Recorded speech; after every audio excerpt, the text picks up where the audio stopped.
Hello, welcome back to another episode of the podcast for WaygookinWay.com. WaygookinWay.com is my site where I talk about my experiences in Korean and Korean American culture as a non-Korean. So definitely be sure to check out my website, and if you have any questions, you can email me at contact@waygookinway.com. That's contact@WaygookinWay.com.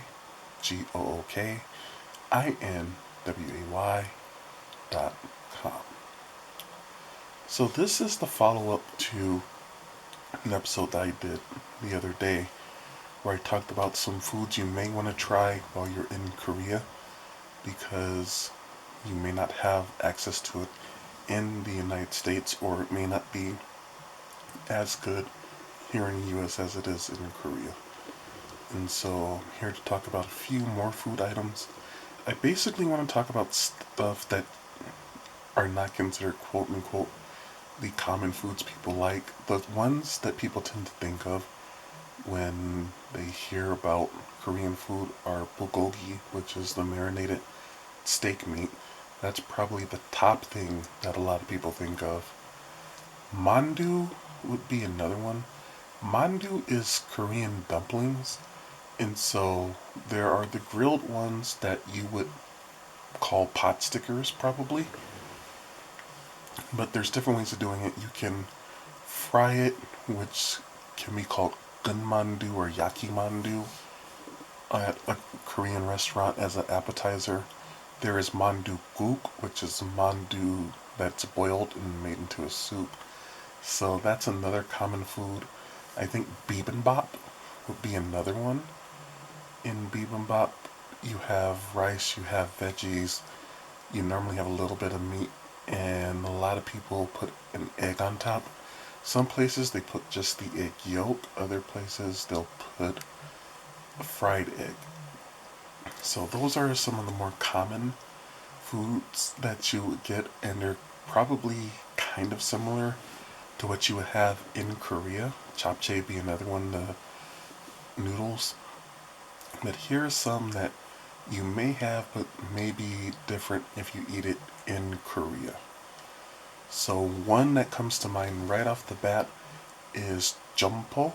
So jumpo is a soup, but it's a seafood soup, and it is spicy seafood soup. So jumpo is spicy to the point where I've seen Korean people eating it and start sweating. And so that's definitely, if you want this to be an authentic dish, you need to eat it more closer to Busan. And so when you're talking about Busan in the southern part of South Korea, that is an area where there's a lot of dishes with seafood because the seafood comes in fresh at the ports in Busan. Busan was a city that was established by the Japanese Navy, and so that's why there could be some dishes there that are different than what you would see in Seoul. But also, the southern part of the Republic of Korea is known more for having spicier food. So, spicy seafood soup, jumpo, definitely fits the bill. So, if you're somebody who cannot take spice, you cannot take heat, you will want to stay away from this dish more than likely. Eating it in a Korean restaurant in the US will mainly depend on how big the Korean community is in your area. If it's a smaller one and there's get more American people who can't handle the spice, then they'll focus more on other aspects of the flavor, but they won't focus so much on the heat and spice of the dish.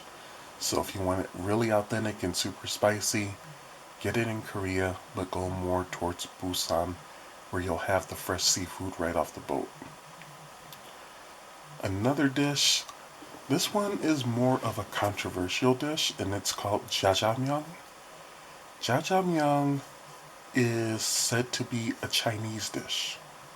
And the reason it's controversial is some Chinese people have said they've never heard of it. Some people say that it is a Chinese dish, but it's only in a certain part of China. So its exact origins is sometimes debatable. Well, what jjajangmyeon is you have noodles and you have black soybean sauce. And so the soybean sauce goes on top like a spaghetti, but you mix it up, stir it together, and you eat it.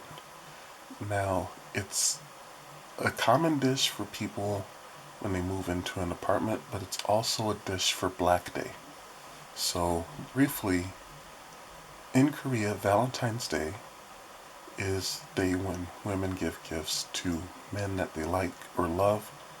A month later is White Day, when men give gifts back to the women they got gifts from to show that they like them too or that they're in love with them.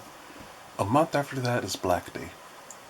So if you did not get something on Valentine's Day or on White Day, then you're single. And so Black Day is the day when single people get together and eat jjajangmyeon at restaurants. And so you'll see that sometimes in Korean dramas where it's Black Day, people are single and they're trying to date or something, and they have jjajangmyeon. Jjajangmyeon has been described kind of like mac and cheese for American people. That's how some Korean people view it. In the US, some people try to get stingy or cheap with jjajangmyeon because jjajangmyeon does have vegetables in it, but it can get too much of a soy taste. And some jjajangmyeon typically does have meat in it, but some people in the States do not put meat inside of jjajangmyeon. So it's just noodles, soybean paste, and it's thick and can be greasy, and you really need some meat in it to offset the taste. So that's why I would say in Korea it's probably more authentic and you'll get more meat. I did have it in Korea and it tastes very good, a lot better than some of the jjajangmyeon that I've had here in the US. And sometimes if a restaurant is proud of their jjajangmyeon, they're also proud of their jongpo, so you can actually get that, or some restaurants will let you do a combo that's half jjajangmyeon, half jongpo. It can get messy if you're a messy eater, so do be aware of that fact as well. So those are two dishes. As far as drinks go, makgeolli is one that you may want to try. Makgeolli is more of a traditional drink, and so people think of it as more of a drink for older people. And makgeolli can sometimes be harder to find in the States than soju. So, depending upon where you're at, I'm not sure about other countries, I just know about the US. A lot of restaurants that are Korean, they will, if they have a liquor license, they will get soju and they'll get some beer, but they typically don't get makgeolli.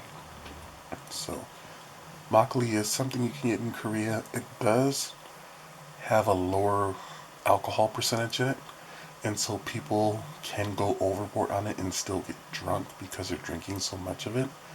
So you definitely want to be careful when it comes to that.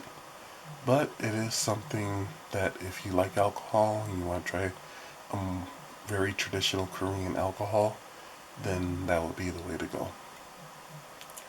Street food will be how I close this one out. This will be its own topic because there's so much variety of street food you can get.